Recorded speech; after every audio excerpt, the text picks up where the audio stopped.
Bismillahirrahmanirrahim.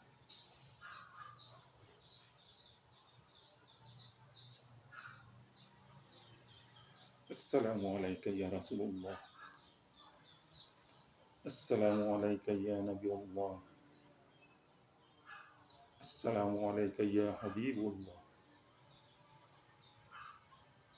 Assalamualaikum ya Wali Allah. Assalamualaikum la ibadatillah. Tawakkurus sawa Allahil sama manfajatul wana. Assalamualaikum warahmatullahi wabarakatuh.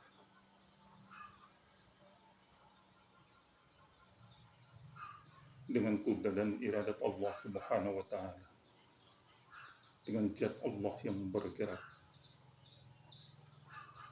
dengan kudrat dan iradat Allah Subhanahu wa Ta'ala, dengan sifat Allah yang bergerak, dengan kudrat dan iradat Allah Subhanahu wa Ta'ala,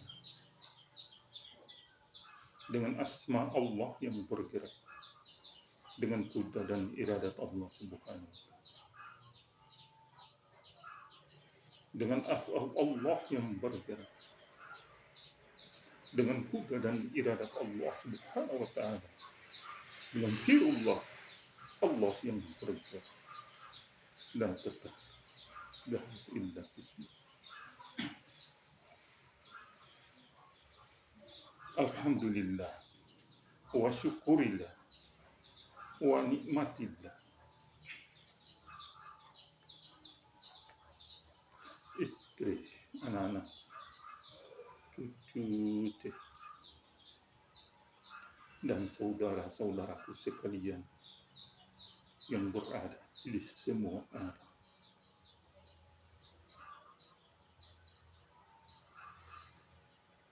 Kita sudah memasuki atau kita sudah menjalankan, yaitu di penghujung akhir zaman. Sekali lagi kita sudah berada pada penghujung akhir zaman.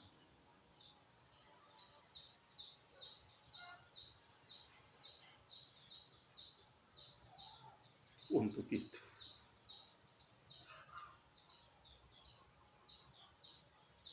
mari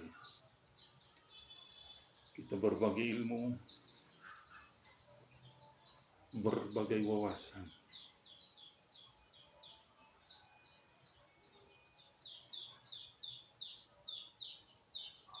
nah itu dalam rangka meningkatkan iman dan takwa kita kepada Allah Subhanahu wa Ta'ala.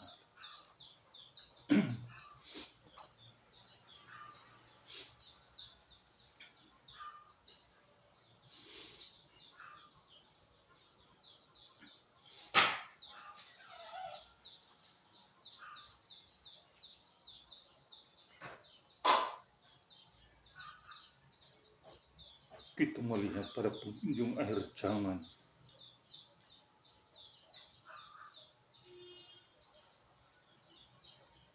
perang merajalela,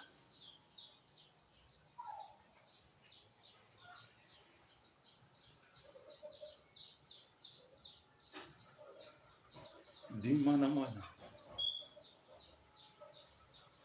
baik di keluarga kita, di Indonesia, bahkan di mancanegara. Untuk itu mari kita kembali kepada diri kita.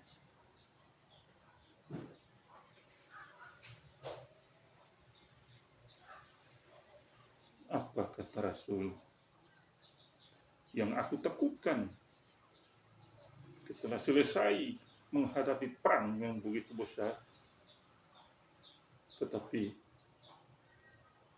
masih ada yang kita menghadapi perang yang begitu besar, lebih dahsyat. Itu yang Rasulullah takut, yaitu perang melawan hawa nafsu.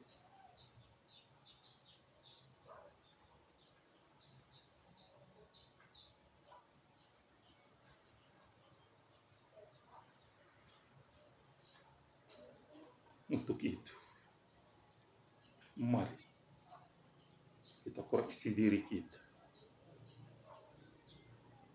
Karena hawa nafsu, inilah syaitan yang bekerja sama membisikkan hawa nafsu sehingga terjadi permasalahan antara satu dengan yang lain, bahkan secara kekeluargaan muncul ada suatu permasalahan hanya masalah sepele yang ada dalam rumah tangga.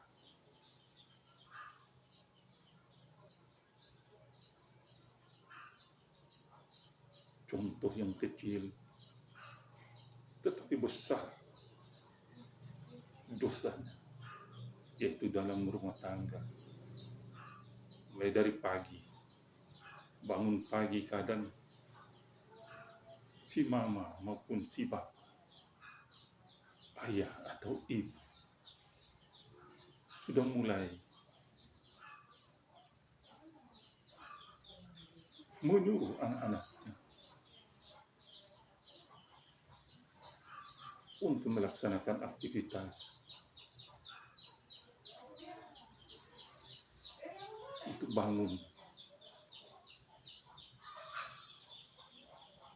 untuk diajak segera mandi untuk melaksanakan atau berangkat ke sekolah. Namun anak-anak mulai malas-malasan. Mulailah si orang tua memberikan kata-kata yang kasar. Sadar dan tidak sadar, itulah hawa nafsu yang selalu dengan setan yang ada pada diri kita, yang tidak terpisah. Mulai dari kecil akhirnya mengakibatkan yang besar sampai dengan pertengkar antara suami dan istri, antara bapak dengan mama, hanya karena suara yang kasar di dalam rumah mulai dari pagi sampai dengan malam, apalagi anak-anak sudah begitu banyak, atau anak-anak yang bersusung. Anak adalah rezeki. Anak adalah rezeki daripada Allah, amanah yang harus kita jaga. Kalau orang tua, ibu, orang lain, ayah, orang lain. Namun anak adalah anak. Anak yang durhaka kepada orang tua, itu sudah jelas, sudah diberitakan dalam Al-Quran. Tapi kalau orang tua dosa durhaka kepada anaknya, tidak ada ampunannya, karena orang tua pun jarang yang minta maaf kepada anaknya. Hanya dengan bersunda gurau itu katanya sudah selesai. Padahal tidak akan terhapus di sana, karena amanah.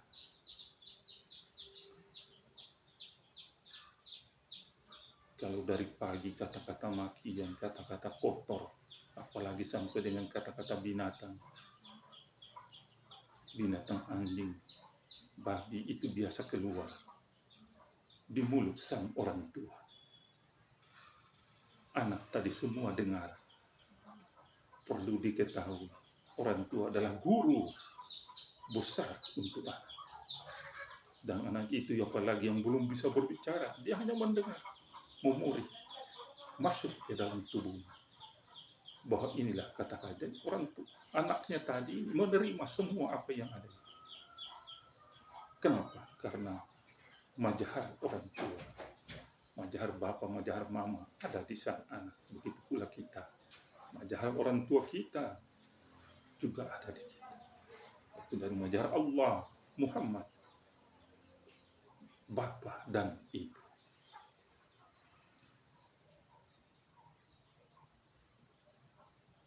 Apalagi sasarannya para anak-anak tiara atau anak-anak itu atau ipar atau adik-adik yang ada dalam rumah.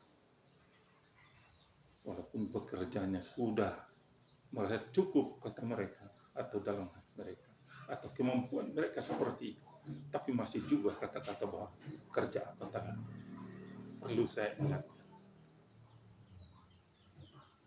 perbuatan yang baik walaupun sebesar jarak, Allah memberikan pahala. Tapi Tapi kalau di dalam rumah yang bekerja walaupun dari pagi sampai malam atau kerja yang tidak putus-putusnya, tapi masih ada kata-kata kerja apa telah kerja hanya sedikit malas. Inilah saya ingatkan bahwa Allah memberikan orang yang berbuat kebaikan walaupun hanya sebesar jarak. Tapi orang tua yang memarahi kepada anak yang sudah bekerja sebatas kemampuan mereka masih dikatakan tidak kerja. Begitu besar kerjanya tapi masih dikatakan tidak kerja. Betapa besar dosanya. Terkumpul dosa di orang tua tadi yang sering akhirnya mengakibatkan sakit-sakitan.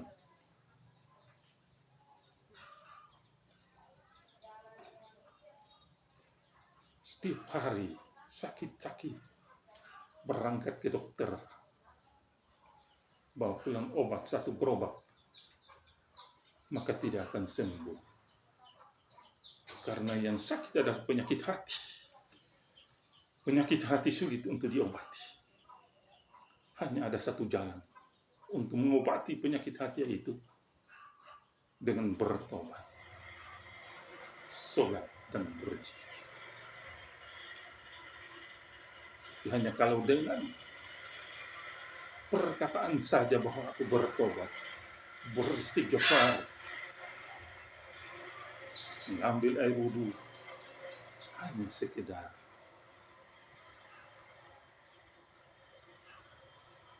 membasahi bibir saja, tapi tidak akan sampai kepada hadapan Allah Subhanahu wa Ta'ala. Karena perlu diingat, hati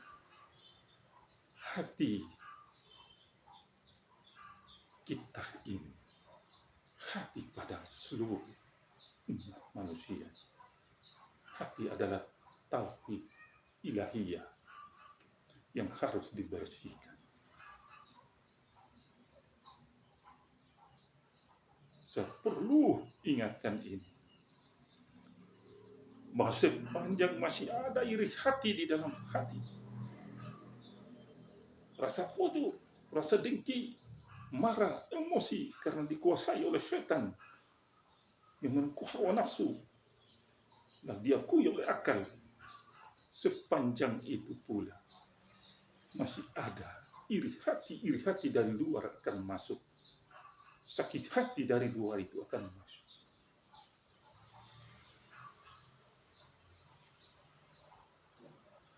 Selama masih ada sifat-sifat kaum munafikin, munafik yang ada dalam tubuh, tobat kalau di kita di sini menyatakan tobat parlente,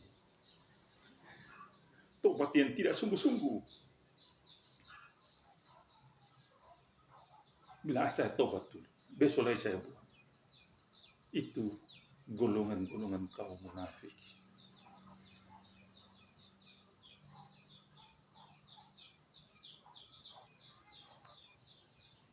Untuk itu, saya memberikan suatu jalan untuk bertobat. Karena kalau tidak bertobat, masih ada setan yang selalu bersama hati, yang selalu di dalam hati ini masih sifat iri hati. Itu setan yang selalu tidak mau terlepas dari kita, yang selalu menggoda diri kita ini, yang kita merasa benar karena diakui oleh akal. Namun di dalam hati nurani tidak akan terima dengan itu. Kenapa? Hati nurani itu adalah harus bersih. Kan? Hati yang ada di dalam itu yang bisa sampai kepada Allah Subhanahu wa Ta'ala harus hati yang bersih. Tidak boleh dikotori. Ini harus kita sadar benar-benar bahwa kehidupan kita ini di bawah hukum Allah. Jadi kebenaran hakiki yang harus dipedomani. Itu saya memberikan satu jalan atau sunat tobat,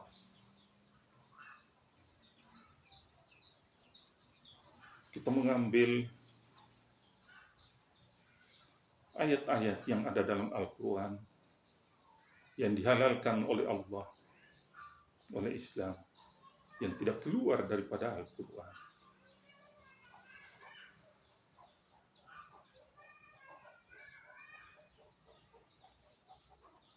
Yaitu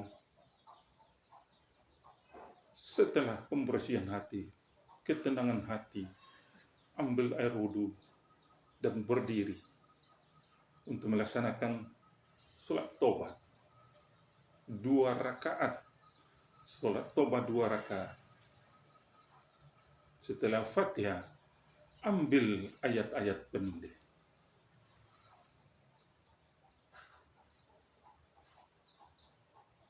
Sampai dengan sujud, terus salam. Pada saat salam selesai, bacalah surat At-Taubah dari ayat 1 sampai dengan 15.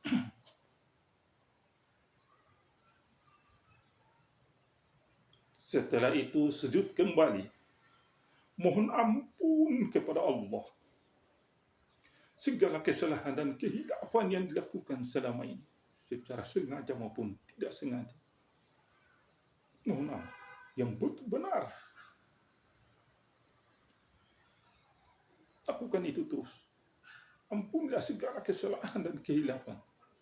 Setelah itu, bangun kembali, lalu baca surah At-Taubah dari ayat 16 sampai dengan selesai.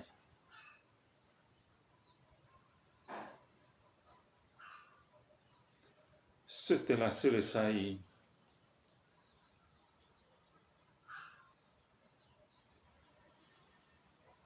bacalah zikir.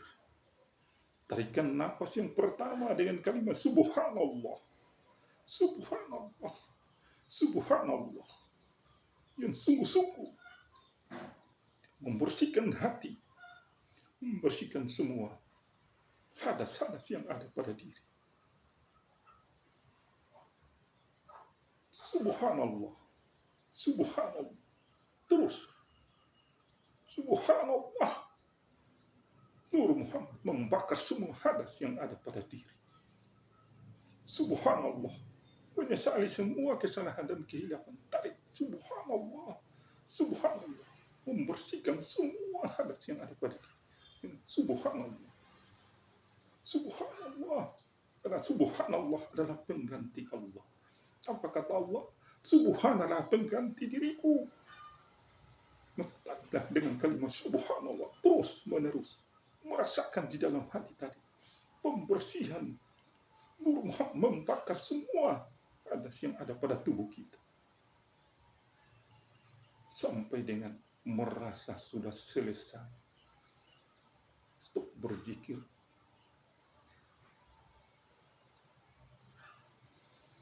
maka dilanjutkanlah dengan salawat. Bacalah salawat 120 kali, tidak boleh kurang, lebih bagus.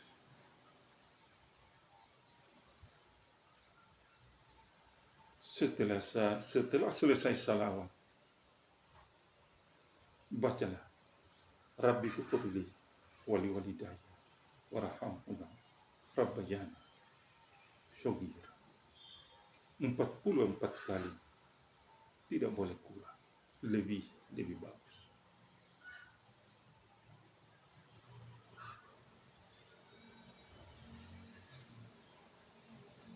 Setelah selesai itu,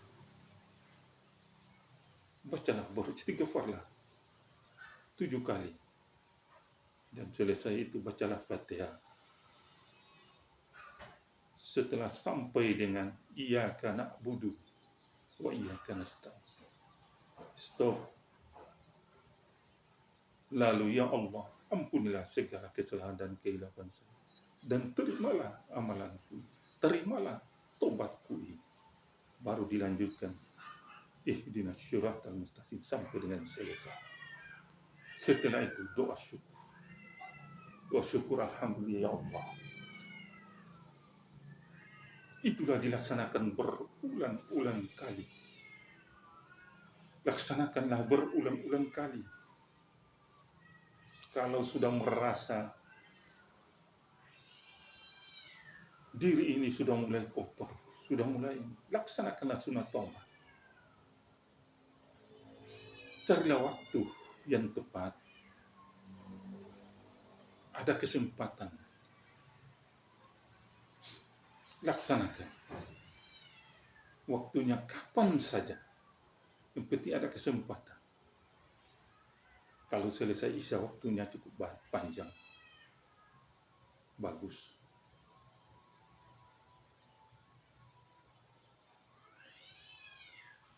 Laksanakanlah sunat taubat.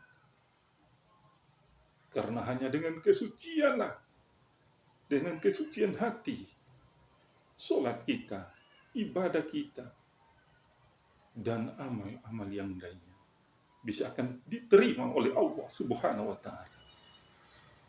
Kita harus sudah merasakan diri kita mulai dari sekarang ini dan seterusnya.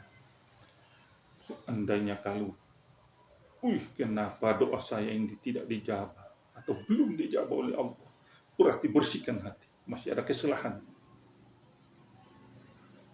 di hati kita. Bersihkan hati kita, karena kita yang berasal daripada yang maha suci, yaitu Allah Subhanahu. Asal kita dari situ. Berarti kita harus suci dan bersih. Suci hati ini. Bersihkan hati ini. Kalau sudah bersih, itulah salah satu pintu gerbang menuju Allah Subhanahu wa Ta'ala, untuk bisa menerima permohonan kita, doa kita, amal kita, sholat kita, zikir kita, dan amalan yang lain. Amin ya Rabbil Alamin. Assalamualaikum warahmatullahi wabarakatuh.